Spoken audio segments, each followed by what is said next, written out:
As sports history fans, we often reminisce about the legends. Willis Reed limping on to the NBA Finals court, Curt Schilling's bloody sock, Kerry Strug's courageous dismount, and so many more. These moments often define sports history. But what about the countless injuries that did not become legends, or careers that were derailed due to inadequate care? That's where this episode's sponsor comes in. Introducing to you, ILP Sports Consultants, your trusted sports injury partner, available 24/7. Brian Maelli at ILP Sports Consultants has over 20 years of experience in the orthopedic and sports medicine industry, and he has worked with athletes across the gamut, from youth to amateurs, professionals, in almost every sport played in the United States of America, accommodating athletes at every stage of their career. This adaptability ensures that ILP services are perfectly tailored to your skill level, no matter where you are in your athletic journey. With ILP, you are in control. Choose the steps that matter most to you. Diagnosis, treatment plan, recovery, or the whole journey. ILP services are tailored to your unique needs. Rushing for care is a common pitfall, leading to future problems. ILP Sports Consultants helps you make the right decisions, ensuring that you receive timely and safe care. And here's the bonus. Brian hosts the Injured List podcast, sharing insights and athlete stories you won't want to miss. Whether you're a concerned parent or grandparent, or an athlete yourself seeking guidance, ILP Sports Consultants is your beacon of hope in sports injury management. Visit ilpsports.com today. That's the letters ilpsports.com. ILP Sports Consultants, where your well-being is the priority and your recovery is the mission. Choose ILP Sports Consultants for a healthier sports journey, helping you get back in the game the smart way.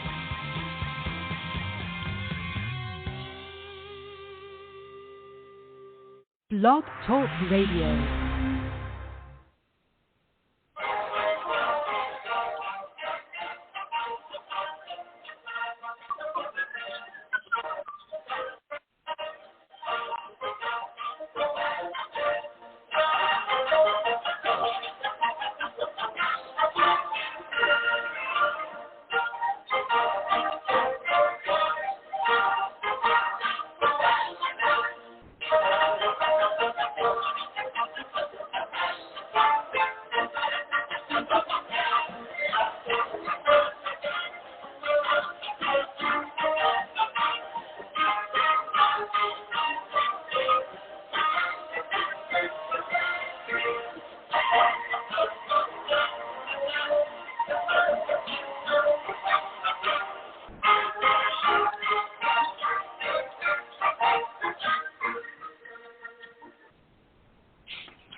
Tonight we'll go back in time to seasons past, when 22 men faced the river fields of yesterday, fighting for one more first down, one more yard gain, one final score that would bring victory to the battle on the gridiron.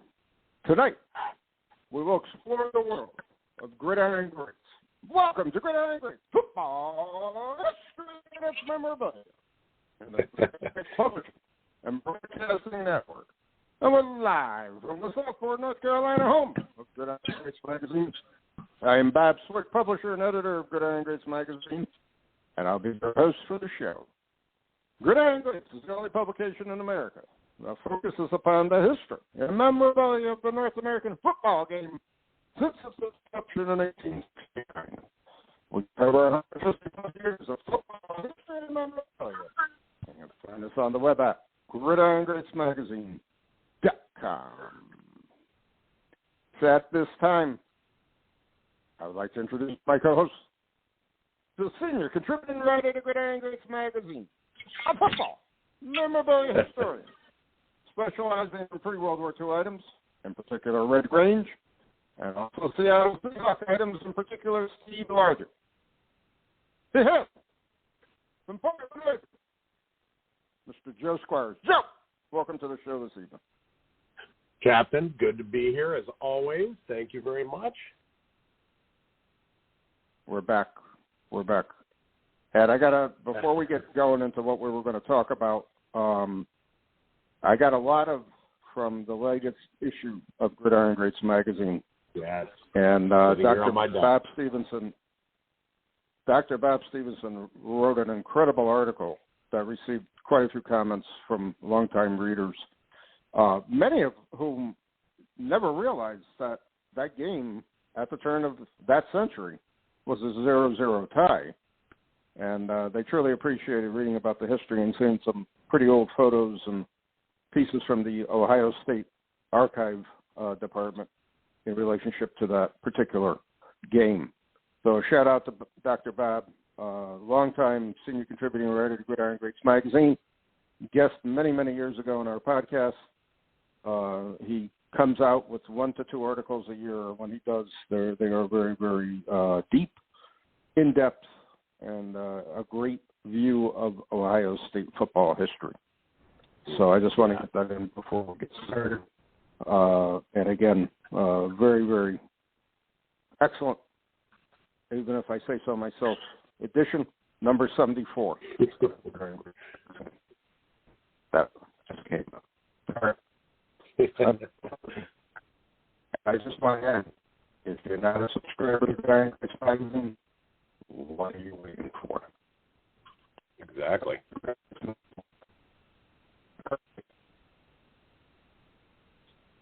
A topic we're going to talk about. We've talked about it on several occasions over the years, but we're doing a review of older card sets as we close out the 2021 season, going into the 22 season of our podcast.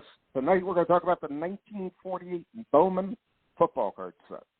And before I hand it off to you, Joe, I'm just a couple brief points I can make about my own 1948 Bowman football card collection, which unfortunately is in storage right now. I took many, many years to finish that set. The set itself basically grades from poor to BGEX. I have no cards that are better than, in my opinion, X+. I have a handful of X cards, several poor cards.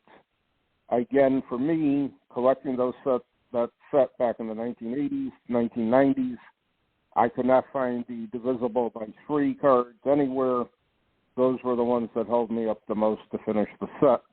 Maybe at some point I'll upgrade. There are several cards I definitely want to upgrade in that set because they're much more available today than they were 30 years ago. But it's a great classic vintage football set. It's a small set. It's a small card set, and it's the beginning of Bowman. Now, I'm going to hand it off to you. Yeah, I love the set, these little black and white beauties. And it's just, I mean, you know me, I'm a 48 Leaf fan. 48 Leaf is one of my favorite sets, but this black and white 48 Bowman gives them a run for their money. And it's interesting, like when PSA decides, you know, which card is the rookie card, you know, between the Sammy Baugh and Leaf or the Bowman. It's interesting. The majority of them are Leaf, unless there isn't a Leaf card like with Alex Wojciechowicz card, et cetera. But it's always interesting because the Leaf is obviously a colorized and animated sketch from an actual photo, from a real photo, whereas these are the real photos. So I mean, what would you rather have? As a kid, you'd probably rather have the colorized version. As an adult, you kind of want a picture of their of the actual person. So it's kind of interesting. It's 108 cards in the set. We know that they were printed on 3 sheets of 36 cards, 4 rows, 9 cards. Years ago, I saw I saw an uncut sheet. This is going back to like 2014 or so. I saw an uncut sheet, and I wasn't. I was collecting uncut sheets then, but it actually kind of took me by surprise. I saw it the day before the auction ended, and then forgot the auction ended and missed out on it. My second place, my silver medal, is I own a 20 card partial sheet of a uncut sheet of the 48 Bowman, and I've put the numbers together. They go in skip set. I mean, like mine goes number 1, 4, 7, 10, 13 across the top, and then underneath it goes 28, 31, 30, and then they run by 17. So it doesn't go by team. It doesn't go by anything. It's really weirdly numbered, skipping 3, going in thirds. Don't know why. I've never seen a pattern like that. But, the 9, any card that ends in a multiple of 9 is considered to be the short print in this set. So for example, I'm looking at the PSA registry right now. So for example, the number 9 card, the Nolan Loon. Hang on here. Let me get to somebody who's got mostly a PSA set. Fab Frank, who I've known for a long time. Mm-hmm. The card number 9 in PSA 8 is a pop 10. Versus you go to the card above it, which is the Kenny Washington card number 8, that's a pop 23. It's almost double it. And then if you go to card number 18, Vince Vanonis, it's a pop 11. Card number, 27 is a pop 9. So I mean, you've got, population, 9 to 11 and multiples of 9 and divisible by 9. Which coincides with 4 rows of 9. These are edge sheets. I mean, but something about that right border, got the crap kicked out of it because it's not the equivalent of the left border, which would be card number 1, card number 10. It's double it. Card number 1, Joe Terensky is pop 18. Card number 10, which would be the left border, is 22 pop. So obviously that right border got the crap kicked out of it during the cutting process, which is odd. You don't see that, but and I gotta stand corrected. I think I said divisible by 3. I meant to say divisible by 9s. The 9s trying to find the divisible by 9, not by 3. I stand corrected on that. Were very, very difficult to find, and those were the last cards that I needed to finish the set, and they were brutal to find. Now, what's your theory? And I know we talked about this probably a couple of times, and I remember at One National we were actually talking about it. What's your theory why that right side took that kind of abuse, that kind of damage more than anything else? Wow, you're used to the side cards taking a hit, and especially the top card. So if you think about it, card number 1 would be it. But I was explaining to you, I'd almost have to make a sketch and submit it, how the sheet's laid out. Yeah. Because divisible by a 9 is damaged, but I'm looking at my sheet. These don't lay out 1 through 9, so it's not like the top row, of the sheet is 1 through 9. So I'm in the process of numbering what my sheet goes and how it goes, but and that's the problem is I've got a partial sheet, so I'm kind of extrapolating how the rest of it lays out, but I get the feeling, and there are some divisible by 9s that are more populous than others, but you take the card number 108, Buford Ray, there are 6 of them in a PSA 8, so it's definitely a corner card. So I guess what I'm getting at is the 48 Bowman sheet isn't numbered, 1 through 9, top row, 10 through 18, second row. In other words, it's skip numbered every which one.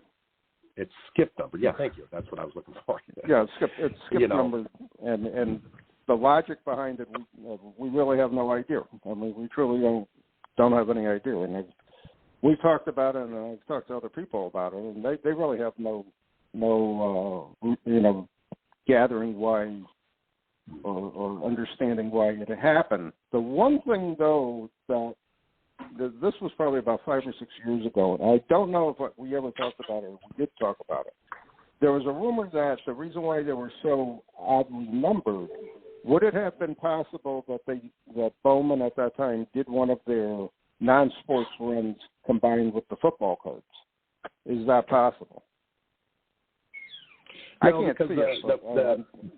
Ditto. The 36 card sheet that I saw was all football, and it's hang on. I'm running this out real quick. I've actually never 46, 49. I've actually never thought about what it looks like if you run it out. Because that's 27.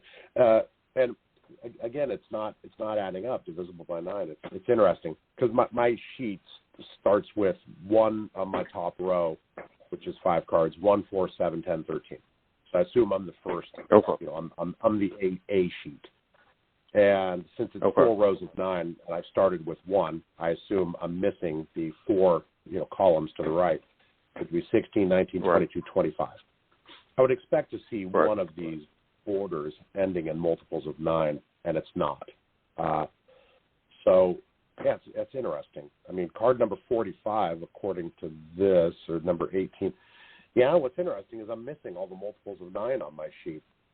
I have no multiples of 9 on this Series A sheet. So maybe one of the other sheets has it on there. It's fascinating. I've never broken into how this is laid out on the 48 Bowman sheet until, I have it numbered, but I've never extrapolated out. Like I said, that's kind of interesting. Is there another sheet that is short printed? Because we've only seen well, that's one what I'm sheet. wondering. Yeah. Right. I mean, if you use the theory of 336, still going to be, you'll be at the 108, but it still doesn't. It's not logical where the short printed cards are from. Am I right or am I wrong? Or am I figuring it out wrong? So if you have a 36 card. Yeah. Yeah. So if you got 3 36 card sheets, that's 108 cards. That's the set. How did all those short prints come? Why did they come into being? I don't know. I mean, it doesn't make sense. So could it have been a third sheet that was just all the odd number? I mean, the divisible by 9 numbers printed, and for whatever reason, it didn't get printed enough. There weren't enough of those sheets printed. I don't know that either, So it doesn't make sense. It really doesn't make sense. When you think about short print, you think about how it was loaded into the cutting machine, and how and if it got damaged on a side rail, or you think about the last card in the set and kids putting the rubber bands around it, stuff like that. Right. Ray. This is interesting. And this is what's funny is when you stop and take time to dig into, And the big question could also be, did all those divisible by 9s, were they a separate sheet, separate cut, and they got ruined for whatever reason? And therefore they never got into circulation as much as the other cards. Who knows? I mean, I don't. That's one thing I never really could understand about that set and where the 9s were. You know what I mean? And as you and I got to know each other more, and you were big on the uncut sheets, you were been able to piece together at least something from the sheet A, but still, it's not enough information to really say where did those short prints end up on. I've always been curious. And often it takes somebody like you and I to start to grab a sheet to figure out how it's laid out. I think what would solve a lot of this, Bob, is there's a PSA article I read a long time ago that mentioned that there's an uncut sheet that's found, and I mentioned I don't have a scan of that sheet. The only scan I have is of my 20 card sheet. Right. So maybe I need to find that sheet and then lay that out, because they if we had that, we'd be able to see how it's. Ray Poole. There's Ray Poole, card number 4, which I've got. Okay, that's interesting. All right, I'm going to dig into this a bit more. I get the feeling there's a B sheet or something like that that's filled with short prints. That maybe is a short print sheet. Maybe there weren't as many of them printed. Because these aren't laid out. These aren't laid out. 4 rows of 9 to be conducive for, your 9th card and your 9th row or column, was getting the crap kicked out of it. Right. Interesting. And the one thing I really don't I never could really put together, and now years later I've had enough time to think about it over the years. In the 1980s, the Beckett Guide came out. That was basically the last word in anything football cards, blah blah blah. But I never could understand that. I always wanted more information. Well, why is this one short printed? Why is that 64 top short printed? Why is this printed? Why is this short printed? Yeah. This doesn't make any sense to me. How did you end up with all these short printed sets? I mean, it just didn't make any sense to me. Oh, and now years later, I have a lot more evidence and a lot more discussions on it, so it makes a lot more sense to me. But still, the Bowman, 48 Bowman, I never could understand the theory of the nines. And unless it's seen on a sheet and or there is a completely separate sheet that was truly short printed, then we'll never know until it's out there. Yeah. So I'll dig into this. I'll update everyone. And I'll update everyone because let me see if I can find that sheet. I'll post up on VFC and see if anyone has a link to when it. Yeah. Now, did you? Interesting. One other question I was going to ask you, and I normally ask you about uncut sheets. Other than that 20-card sheet, you've never seen an actual full sheet in auction, right? For the 48. No, because the PS. I just looked the PSA article up. It's basically the link, on the when you go to the registry, right. They have read a short story here, and they said in 2006 a full sheet was sold at auction. They don't mention the auction house. So now I've got to go back to the bigs, and if it was like a Legendary or a Mastro, then we're SOL because they took all their data down. So I'll dig into that. Amazing. I'll see if anyone got a copy of it. A couple of sheet collectors. By the way, an uncut sheet, a modern uncut sheet, like a 2008 metal chrome or something like that, is for auction right now in the Mile High, and it's about triple what a normal vintage sheet would go for. So, oddly enough, there are other people out there who are collecting sheets, but they focus kind of on the modern stuff, which is interesting. Wow. That is interesting. There's others among us. There's other collectors. They're out there. Well, all right. Our special guest is here, and I'd like to introduce him. Our special guest tonight is a dentist in private practice in Beaverton, Oregon, and has been in practice for the last 9 years. He was born and raised in Eugene, Oregon, and is a graduate of the University of Oregon. He's been a football fan ever since he was a child. As a kid, he became a huge Joe Montana fan and swore off the 49ers when they traded him. When he retired, he became a Carolina Panthers fan as they were a brand new team, and they had several college players on their roster whom he had followed. He also loves the history of football, and as a result, loves reading about other football leagues, especially the defunct United States Football League. His collecting interests include Oregon, Joe Montana, the USFL, memorabilia, and vintage set collecting. I'd like to welcome to our show this evening, Mr. Richie Baird. Rich, welcome to the show. Oh, thank you for having me. Welcome, neighbor. Hi. Now I gotta ask a question. Get this out of the way. Joe, is All Richie your personal dentist? No, he's not. Rich just joined VFC, about a year ago, Rich?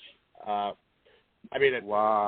Most people think of Oregon as, probably, think of Oregon as that, all the cities are so close you can get to them by wagon. But, Beaverton is probably, what do you say, Rich, about, 15 miles away from Portland? Yeah, probably. It's a good 30 or 40-minute drive anyway. We're pretty far apart. Yeah. Now even longer if you encounter, protesters or something like that. Yeah, no kidding. I find that a weak excuse. If I was going to ask Richie if I was out there, he could cap me some dental care or whatever, but I won't mention it now. But anyways, I wouldn't be a very good customer. I don't have any. Getting on to I have a perfect question. Richie, thanks for being on tonight, and I'd like to lead off by if you could tell our audience how you got started collecting football cards and football memorabilia. Sure. Well, I think it all starts with just, being a fan at an early age. I didn't grow up in a house with huge fans, But my folks loosely followed football when I was little because my mother's cousin played in the NFL for a brief stint. So football was always kind of on when we were, growing up. And then with the Ducks getting good at the time, and obviously the Niners being good with Montana, it was just, you became a football fan. And then I discovered trading cards from a friend of my father's who actually had owned a card shop in a neighboring town that had gone out of business. And I remember in his garage, at least my childhood recollection, is an entire pallet of wax boxes of late 80s tops. They used to just give me and my brother. So I probably opened 20 boxes of 88 and 89 tops growing up, and it just sort of, kind of grew from there. Wow. What we would give for that pile of wax right now. No kidding. That's pretty cool. That's looking cool. Well, that's Rich and I just started exchanging. Yeah. Joe loves that 88 I'm sorry? tops wax. I know that. So, Well, it's funny for me. I always loved the 89s. That's what I remember most for some reason. There was a. And I don't know remember. if I've told this story. I remember. I've probably told you, Bob, but 15 years ago, a guy on the CU boards was selling a bunch of the 88, and he was selling it for like $5 a box, but shipping was $5 a box, and it wasn't worth that much back then. And he was up in Seattle, and I'm like, I'll buy that. $5 a box, but meet me in Centralia, which is halfway between Portland and Seattle. It's about 90 miles north. I said, okay. Well, I didn't realize what 150 wax boxes weighed. And I show up my old Ford Bronco, and we just start loading into it. I'm like, yeah, and I'm like, oh my gosh. And I just start stacking and stacking. I'm like, oh my, and I have to bucket the seats down. I had to put it in the passenger seat. And I just, by the time I was done, my car was loaded. And I was just, you could see it sitting down low.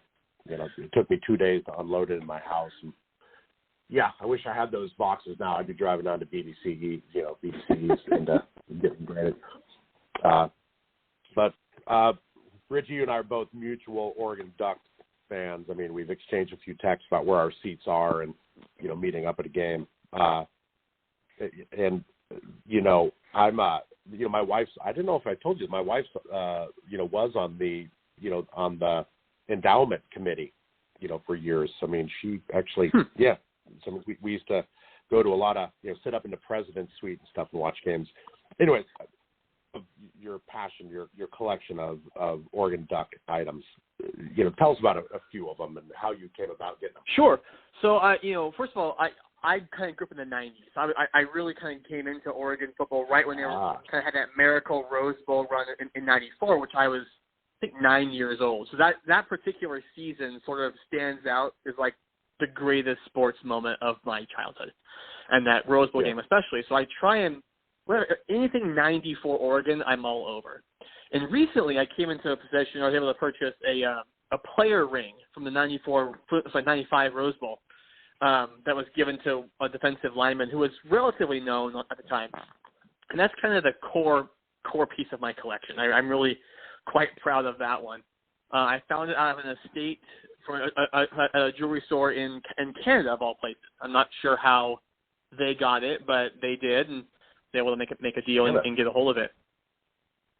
Randomly, Canada, yeah. So that's kind of the big piece. I've got a few game-used balls, a couple other random things.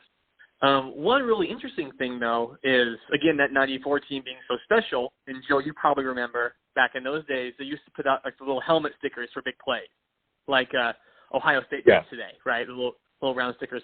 So I got a mini helmet, and I took a bunch of pictures I found online from the Rose Bowl, and actually recreated the quarterback's helmet from that team using little homemade half-size scale stickers. And I have a mini replica of his helmet, who was my favorite player on that team.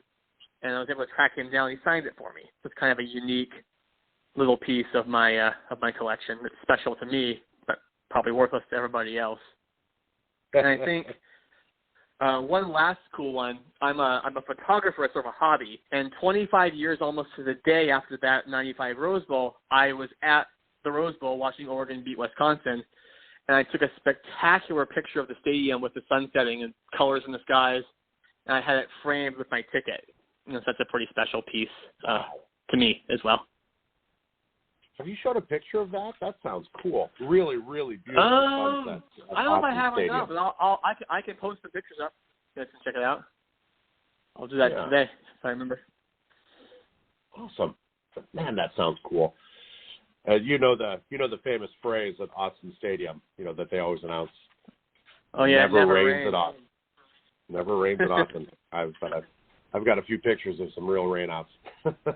Well, when they played Stony Brook earlier in the year, and it didn't rain, but it monsooned before the game. I don't know if you were there at that one, Joe, but there was a spectacular rainbow over the stadium before kickoff.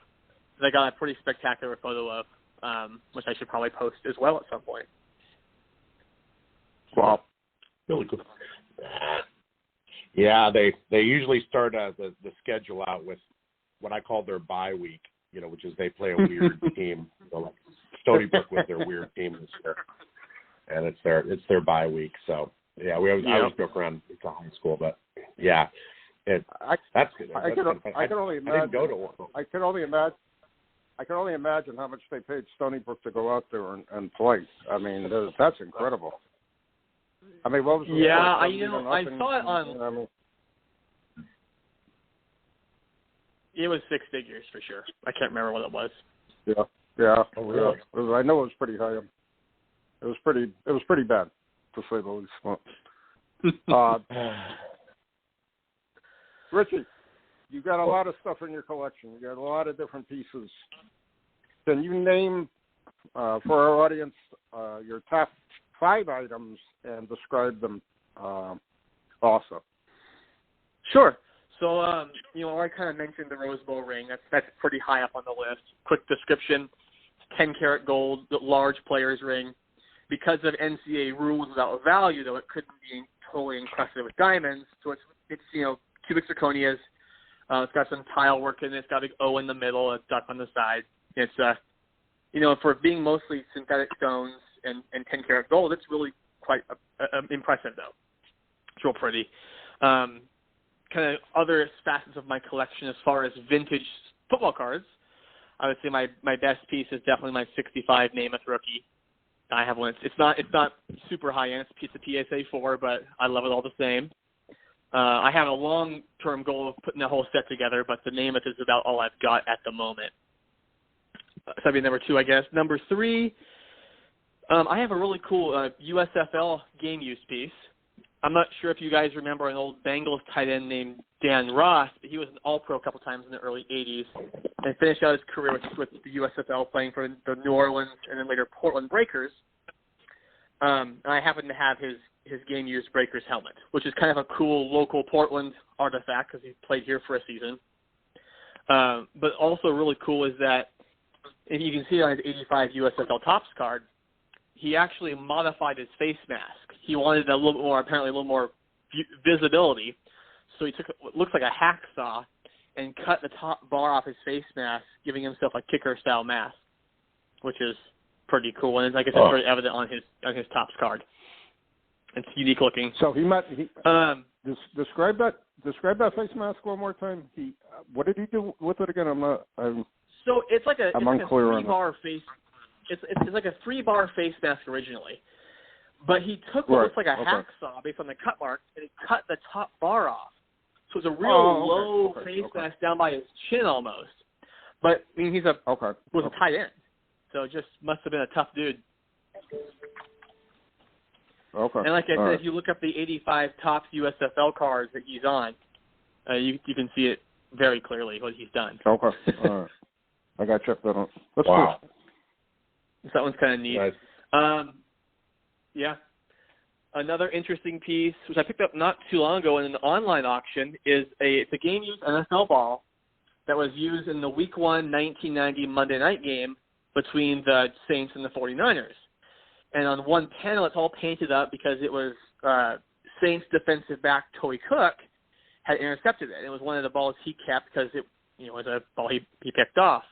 And I bought it because I realized, it didn't say this in the auction, but if you go back and look at the game, that ball was thrown by Montana.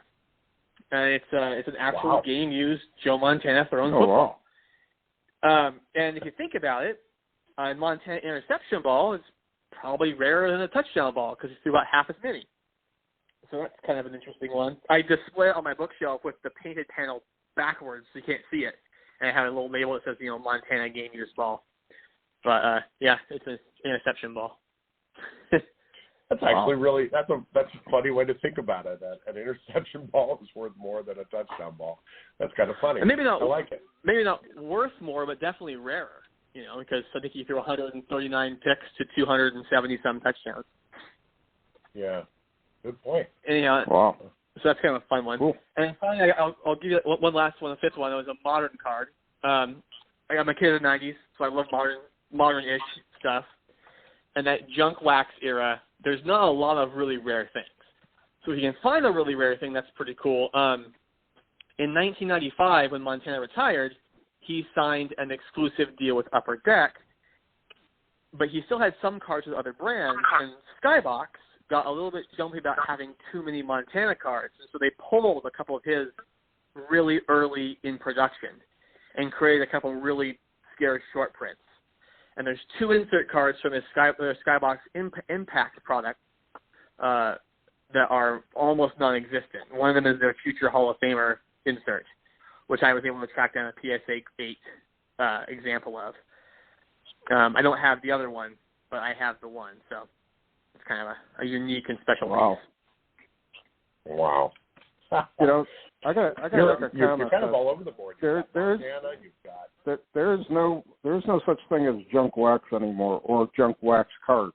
I mean, to hear what was there through those years and how much the overproduction, yada yada yada, all that.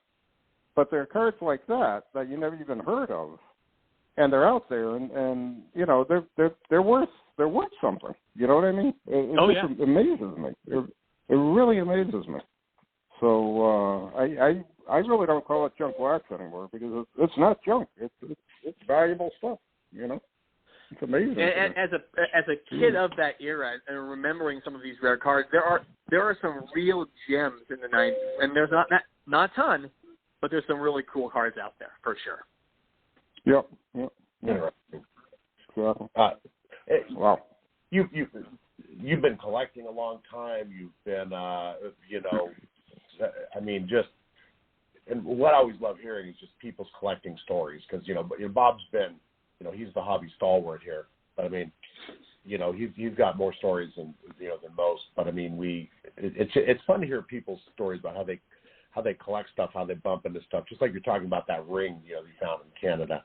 Do you have any, collecting stories you want to share? I don't really have anything other than what I've already said that is really that cool. But what I do have, as far as collecting, is, and some of you may already know this, one of my other hobbies is I create custom trading cards. I've been doing that for 5 or 6 years. And that has had some really cool interactions because of that side of the hobby.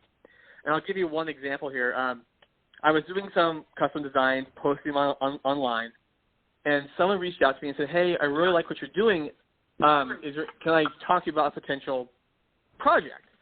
So I said, yeah, sure, what's up? He said, well, my buddy is the son-in-law of a Hollywood actor who'd been in a number of sports movies, and they want to do something special for Father's Day for me. He's in his mid-70s.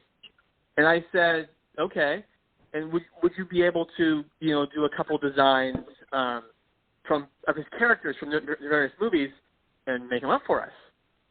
And I thought that sounded like a really fun project. The actor turned out to be a man by the name of Chelsea Ross, who probably his most famous sports roles were in Major League. He was one of the pitchers. And then in Rudy, he played Dan Devine.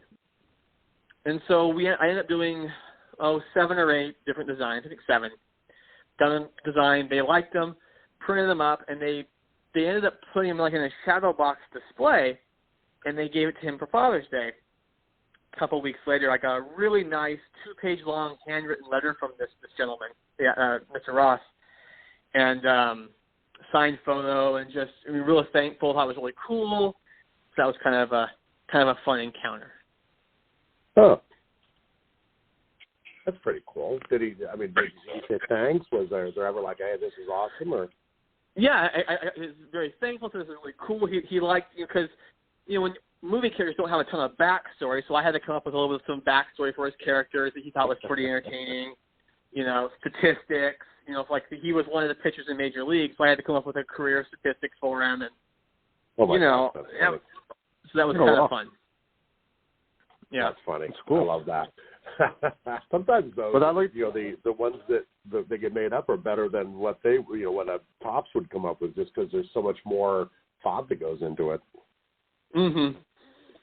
Well, and the truth is that I kind of found an old pitcher who was, because the movie kind of depicts him as an older guy towards the end of his career, good career but not legendary. Yeah. So I tried to find someone who was a similar type player and just sort of switched up some of the years and made a few creative changes and called it good. But he liked it. Wow. Well, that leads me to the next question. How'd you get involved in creating those sports cards and give us a little background on them? So I'd seen some people do it and post them online. I always thought that's kind of a cool thing. I've always been kind of a computer guy, and I like playing that kind of stuff. But Photoshop had always been something I'd really struggled with. I tried it a few times, couldn't make it work, and so I kind of gave up. I reached out to some of these guys saying, hey, I would love to try this, but they really didn't want to give me any advice. They were very gatekeepery about how they did things. Kind of was at a dead end. And sort of put it on the back burner. I'll do it someday. Then my brother-in-law came to me and he asked me if I would be his wedding photographer because they didn't have a big budget, and I'm free because I do the picture stuff. And so I begrudgingly agreed. And then I realized, if I'm going to do this, I better learn how to use the Photoshop program so I can give them good pictures. So I kind of became really motivated to learn the software, and it just sort of all kind of clicked in my head that I can learn the program by trying to design one of these football cards. That'd be a great way to learn the tools and how to do things, and so with a renewed sense of urgency, I just sat down. I kind of decided, I always loved 1967 Topps football, so I thought that'd be a good design to try and replicate. I picked that quarterback from Oregon from '94, who I liked so much, and I said, I'm going to make a 1967 Topps style card of him. And I just sat down and I went after it and spent a bunch of time doing it. And it really turned out I was pretty happy with it. And even better, it was fun. I had a good time doing it. It was I really enjoyed it. And I thought, I might want to do another one of these. And so I did a couple for my mom's relative who played in the NFL, who never had a card. And before long, I was just kind of churning them out, posting them online, and got a bunch of really positive feedback, and it just kind of grew from there. Interesting. That's okay. You mentioned the quarterback from '94, and that's Achilles Smith, isn't it? It's Danny O'Neill. Oh, that's right. Oh, man. I got out of the Navy in about '94, and I had a good friend who had 8 season tickets to the Ducks, and we would load up in the back of his van and drive down, drinking the whole time. And we were horrible. I mean, about 95, right after the Rose Bowls when we started going down, where we lost to Penn. And, yeah, and I didn't really understand how it all worked. I'm a football fan, but I didn't understand. And it's just, they were horrible, through that little era. So kind of funny. Yep. It was. Yep.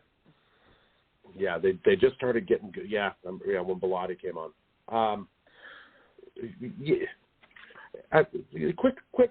Yeah, what's on your want list? I mean, because you've talked about Joe Montana. You're working on custom cards. Obviously, Oregon Duck. What would be on your want list? What's that thing that you search for all the time? Well, so obviously, I'm all over the map with my collecting interests. So I'm always kind of keeping an eye out for unique Oregon items, especially game use stuff. Same thing for the USFL. But as far as like trading cards, there's one random little set from ProLine, from 1995 ProLine. I check every day. They had their autographs, a big autograph set in that particular set or product. But they also had a set called Printer's Proof, which were like stamped like a red stamp, 1 of 400, and they had a parallel set of Printer's Proofs. Well, they also randomly made 8 Printer's Proof players, limited to 50, that were signed. So there's a small subset of Printer's Proof autographs with a print run of 50, and it was like 2 rookies, 2 young players, and a few veterans. And one of my goals is to put that set together, and I've got 5 of the 8. So I'm always looking for those 3 that I'm missing. Who are the players in that set? Do you know off the top of your head, Richard? I can certainly try. So I can tell you I am missing Trent Dilfer, Boomer Esiason, and Troy Aikman are the 3 I'm missing. The 5 I have, Kerry Collins and Steve McNair, who were the rookies. Drew Bledsoe was one of the young players. I have Emmitt Smith, and there's one more that I'm blanking on at the moment. And if I look here really fast on my computer, I can probably come up with it. But they were all unheard of back then, and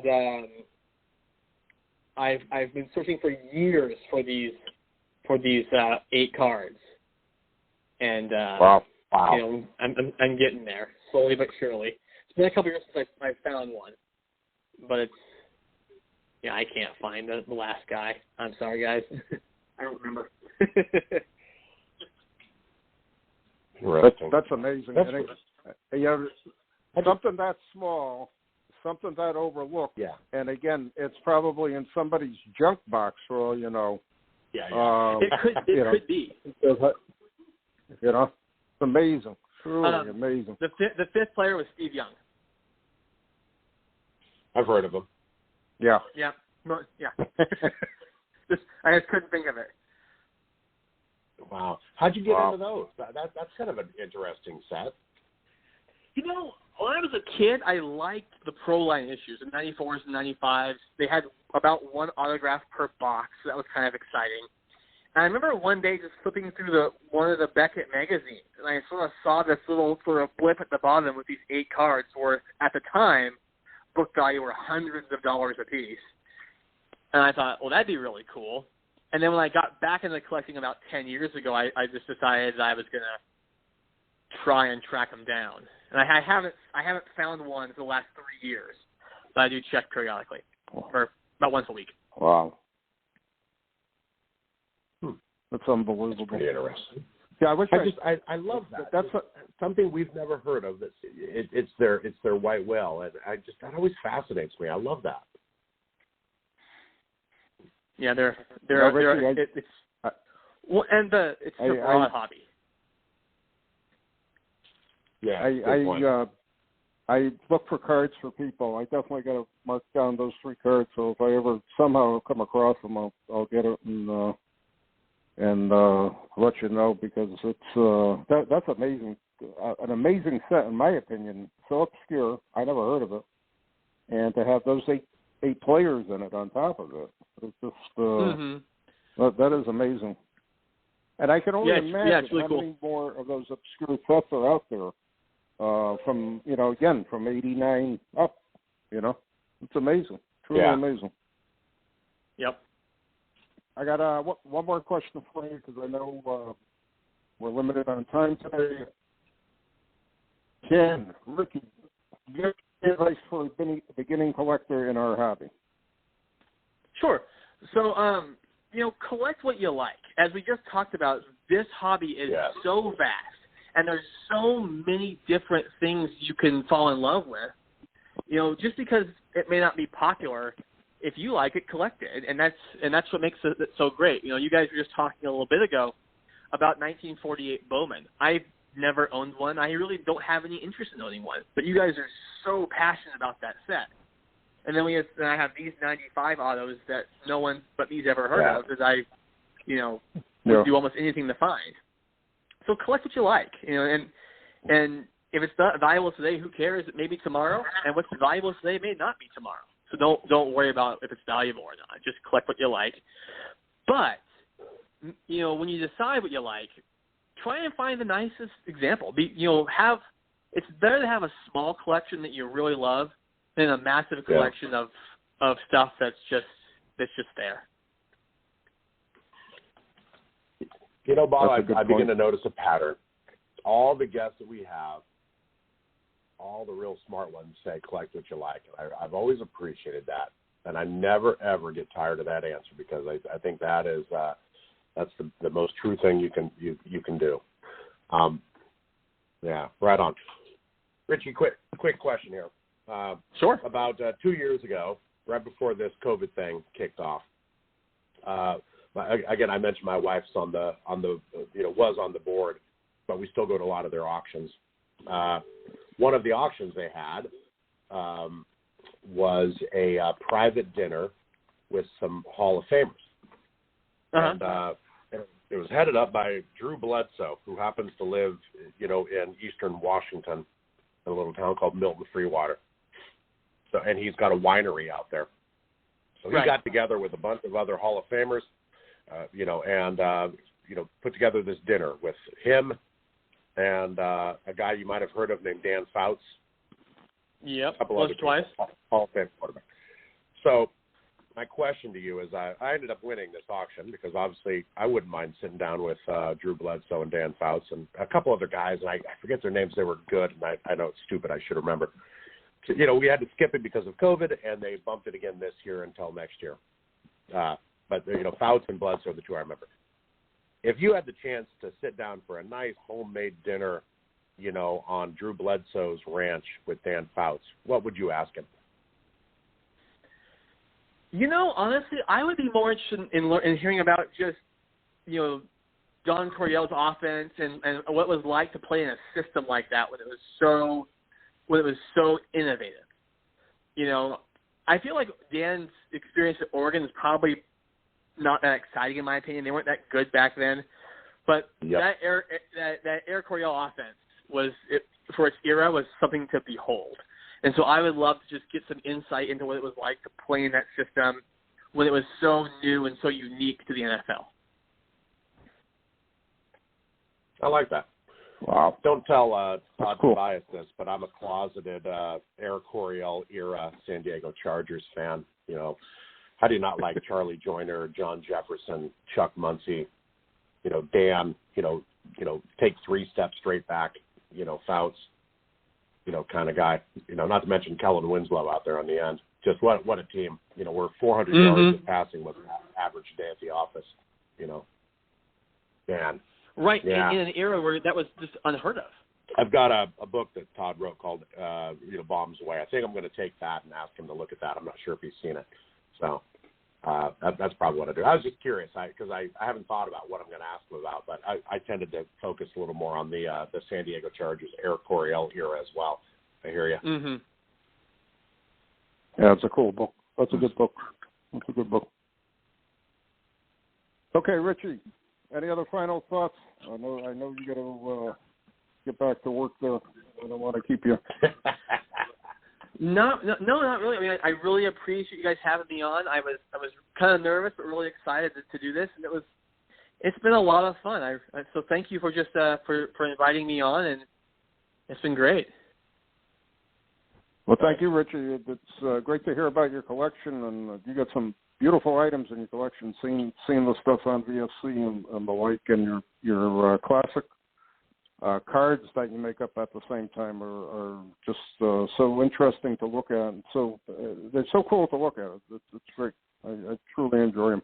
Keep up the good work. Sure. That's all I can say. Well, thank you. And if I'm always looking for ideas. So if anybody out there has any creative ideas for my next design, shoot me a message. I'll add on the list.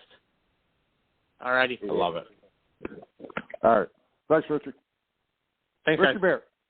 A Big Oregon, USFL, Joe Montana, and an obscure 8-card autograph set from the 90s. Amazing collection. He's starting to sound. I'll tell you, starting to sound like my intro at the beginning of the show, where it's like Joe Squires, Steve Largent, Red Grange, Seattle Seahawks stuff, just all stuff that's all over the board. Yeah. Well, but that defines you, Joe. I mean, it's you have a very young view of the Seahawks. You were there at the beginning. You followed the history of the team, so on and so forth. And I think that's pretty neat. And in Richie's case too, we started with the Panthers when they were a new team. I had a good buddy of mine who actually lived outside of Winston-Salem at the time, and he was an original Panthers season ticket holder, and he would send me some of the stuff from the first season. And, honestly, for me, yeah, it was interesting to read, but it didn't do anything for me. You know what I mean? So you got to have the passion for what you're collecting. And I go back to the year 89, roughly to 99. I look at that 10-year period of all the different card sets that came out, all the different things that came out, so on and so forth. I always said, I don't know how anybody's going to keep up with this stuff, but I also said, too, there's going to be sleepers in these boxes as the years go on. And if anybody had any foresight, enough storage space, and enough cash, you'd be buying wax boxes and just putting them away type of thing. So here's a good example of that 8-card set, which I knew nothing about whatsoever, really. I know he had mentioned it before on VFC, but, I have no clue on it. I didn't even know they existed, but I'm wondering if they're buried in a junk box somewhere type of thing. So I find that pretty interesting. It's truly amazing. All right, I'm going to hand off to you, Joe. We're going to get ready for a 2-minute wrap up here. And before we do, again, if you're not a subscriber to Gridiron Greats Magazine, what are you waiting for? GridironGreatsMagazine.com. Joe, hand it off to you. What's the pick up on tonight's show? And let's add to that. If you're not a subscriber to Gridiron Greats and you're listening to this podcast, you should visit GridironGreats.com and definitely sign up for the magazine. It's awesome. I'm looking at it right now. It's sitting on my desk. I read it, and usually I read it, and then I go back and reread it, and then I hit it one more time. Volume 20, number 74. Amazing photo on the front. Martin Jacobs, article like you mentioned. Just a great episode. In all honesty, Bob, I've always loved the editor's page. I read your editor's page note from top to bottom a couple times. I love your summaries because that's you. That's from the heart. I really enjoy those. Just my nod to the captain. Well, thank you. I agonized about this issue's column several times. Brenda actually made me rewrite it a couple times. For the simple reason that I came down too hard on the 21 cards, the packs and how much they cost and yada, yada, yada. And I got to realize there's a lot of people out there who live for those cards. They go and they don't mind waiting and buying only 1 or 2 packs at a time, and they like opening them and they like finding the cards, so on and so forth. And I got to respect that, and I got to understand that a little better. I'm too much of a dinosaur in the hobby, I think, in a lot of ways, with the whole influx of cards beginning in 1989, and just doesn't seem to be ending. 32 years later, there's still a massive amount of new product out there, and I still don't know who's buying it. You know what I mean? I mean, if you bought everything from 89 to this year, you would have probably 20 times the amount of what could have been bought from 88 back. You know what I mean? And that's what I just don't get. I just don't understand. I really don't understand, But is what it is. I got to live with it, and that's it. And I got to say this. I opened up all my packs. I didn't keep them. Oh, you did? I broke them open, and I pulled cards, and I got to say this. On the Prestige packs, I got 2 packs with the same exact cards in them. I can't believe that would happen. Nice. It's interesting. You know what? Both of us need to do a better job of not being, the old man yelling, "Get off my lawn," when we talk about modern packs and stuff. It's just like our, that's what I love about being on the show is just you hear about somebody's passion, just like what we, mentioned with Richie. We haven't heard of it, but he's passionate about it, and that's okay, and good for you.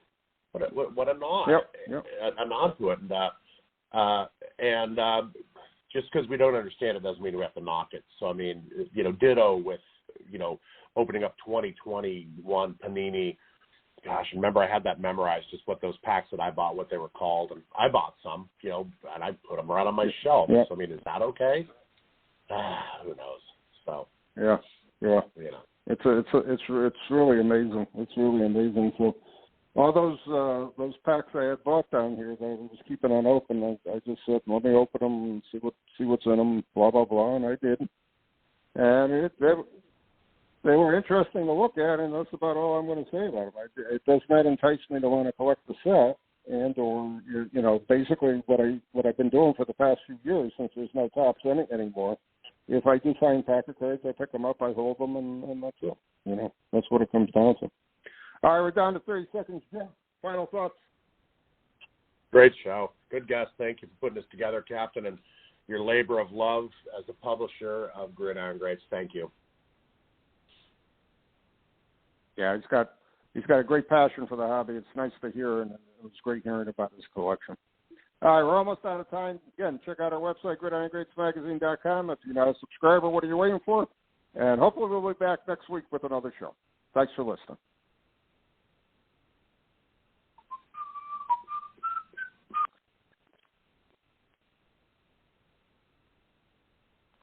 Hey there, sports history fan. This is Arnie Chapman, a.k.a. the Football History Dude, and I wanted to thank you for stopping by to listen to another episode here on the Sports History Network. Our podcasters are passionate about uncovering and sharing sports stories from yesteryear. And if you didn't know it already, we have over 30 shows across the network covering all sorts of sports history topics. In fact, here's a glimpse into one of our awesome podcasts here on the network. Each week, the official Football Learning Academy podcast will take you deep into the history of pro football through interviews with players, coaches, or administrators in the NFL, as well as interviews with Pro Football Hall of Fame selectors, authors, and historians.